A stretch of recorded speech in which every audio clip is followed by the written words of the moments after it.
نحمده ونستعينه ونستغفره ونعوذ بالله من شرور أنفسنا ومن سيئات أعمالنا من يهده الله فلا مضل له ومن يضلله فلا هادي له وأشهد أن لا إله إلا الله وأشهد أن محمدا عبده ورسوله وما بعد فقد قال الله تعالى في القرآن الكريم والقرآن المجيد أعوذ بالله من الشيطان الرجيم بسم الله الرحمن الرحيم ஏழைகளின் சாந்தியும் சமாதானமும் முஹம்மது நபி ஸல்லல்லாஹு அலைஹி வஸல்லம் அவர்களின் மீதும் அவர்களை பின்பற்றி வாழ்ந்த சத்திய சஹாபாக்களின் மீதும் சஹாபிய பெண்மணிகளின் மீதும் குறிப்பாக கொடுக்கின்ற நம் அனைவர் மீதும் என்றுடைய காட்டி சொன்னாங்க.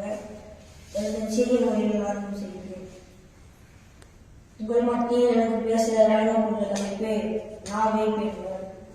மனிதன் சக மனிதனுக்கு செய்யும் தீங்குகளுக்கு அந்த மனிதன் மன்னிக்காதவரை இறைவன் நம்மளை மன்னிக்க மாட்டான் என்று நபி ஸல்லல்லாஹு அலைஹி வஸல்லம் அவர்கள் கூறினார்கள். அதே போல அல்லாஹ் திருமறை குர்ஆனில் 33வது அத்தியாயத்தில் 70வது வசனத்தில் கூறுகிறான், யா அய்யுஹன்னாஸ் ஆமனு தக்குல்லாஹ வ கூலு கௌலன் சதீதா. நம்பிக்கை கொண்டோரே, நீங்கள் அல்லாஹ்வுக்கு அஞ்சிக் கொள்ளுங்கள் மற்றும் நேர்மையான சொல்லையே பேசுங்கள். இந்த வசனத்தில் அவருக்கு என்ன கூறுகிறார்? நம்பிக்கை கொண்டோரே, நீங்க அவனை அஞ்சிக் கொள்ளுங்க மற்றும் நீங்க மற்ற மனிதரிடம் பேசும் பொழுது நேர்மையான சொல்லியை மட்டுமே பேசிக்கொள்ளுங்க அப்படின்னு அல்லாஹ் இந்த வசனத்தில் கூறுகிறார். புகாரில 10வது செய்தியான செய்தி நபி ஸல்லல்லாஹு அலைஹி வஸல்லம் அவர்கள் கூறினார்கள், எவரது நாவு மற்றும் கையின் தொல்லையிலிருந்து பிற முஸ்லிம் பாதுகாப்பு பெறுகிறாரோ அவரே உண்மையான முஸ்லிம் ஆவார்.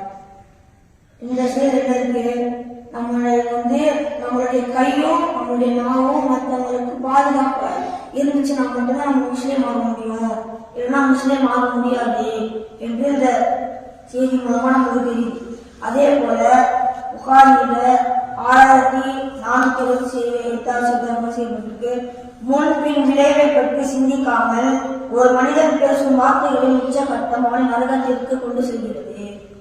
இந்த செயலுக்கு ஒரு மனிதன் பேசும்பொழுது அவனுடைய நாவால் மிக கடுமையான வார்த்தைகளால் பேசுகிறார். அதன் முன்பின் விளைவுகளை பற்றி அவன் அறியாமல் இருக்கிறார்.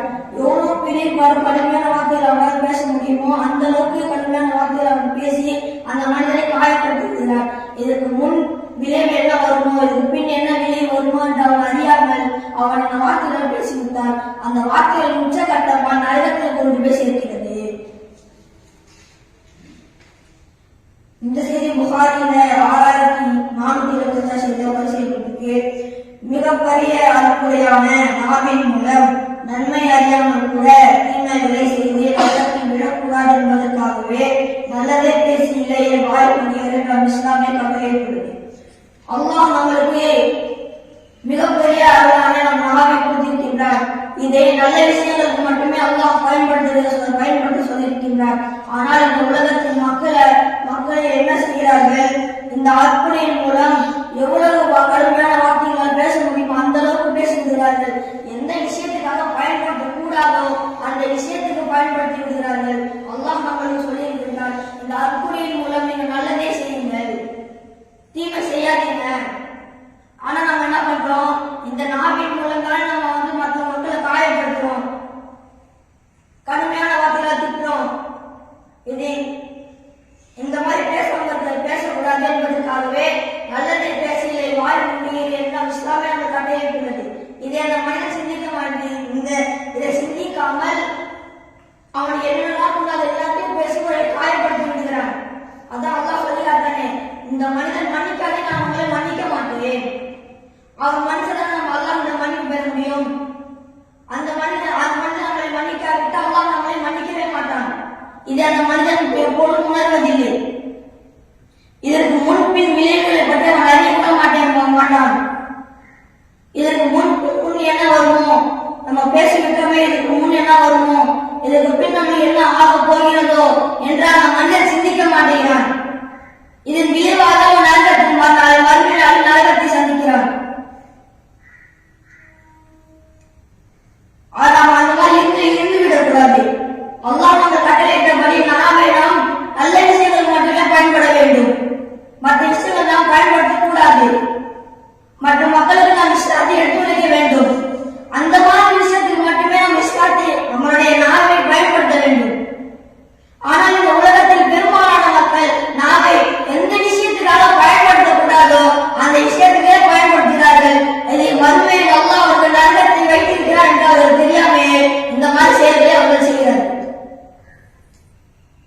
நாம அந்த மாதிரி இருந்து விடக்கூடாது.